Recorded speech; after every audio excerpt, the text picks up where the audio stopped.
Hello beautiful people, welcome or welcome back to the channel. In today's video, I want to show you guys how I achieved this double button sitting side by side in my hero section versus doing a double button and it looks like this.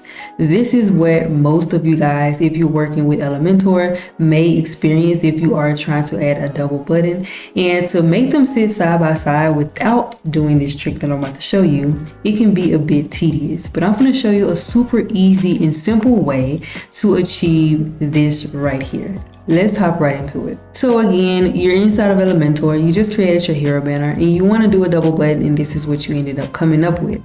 And that's simply because if we just scroll up to this container, this is the main container that's holding all of this content. If we notice one thing about this container is it's going in the direction of a row.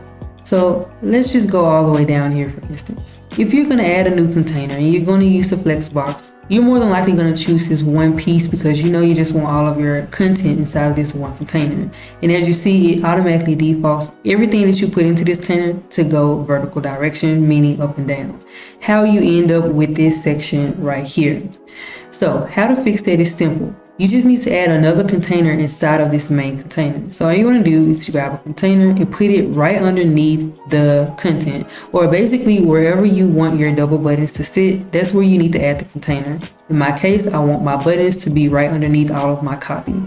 So I'm going to add this one container. I'm going to make sure I'm on the container, and as you see, I'm on it because I have this gray box around it. Now I'm going to make sure the direction for this container goes into a row. That way everything that sits inside it sits next to each other. Now I'm just going to drop my buttons inside of here.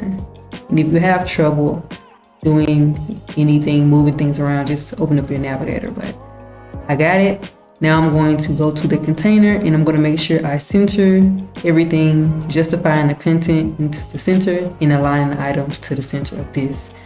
And that's pretty much it. Now you can get really custom with this depending on what you're trying to do. One main thing I would do is to get rid of some of the excess space that's at the top and the bottom.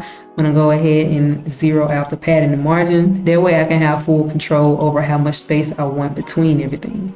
But that's pretty much it. That's exactly how you can get your buttons to sit next to each other so they don't overlap one another. I know this is a super easy tutorial and it's probably like no duh, but a lot of beginner people are always wondering how to do this. If this video was helpful, don't forget to give it a thumbs up and comment down below. If you guys want one-on-one sessions, I do have them and they will be the first link in my bio. If you guys want a one-on-one class session, if you guys want more, be sure to subscribe to the channel and I will see you guys in the next one.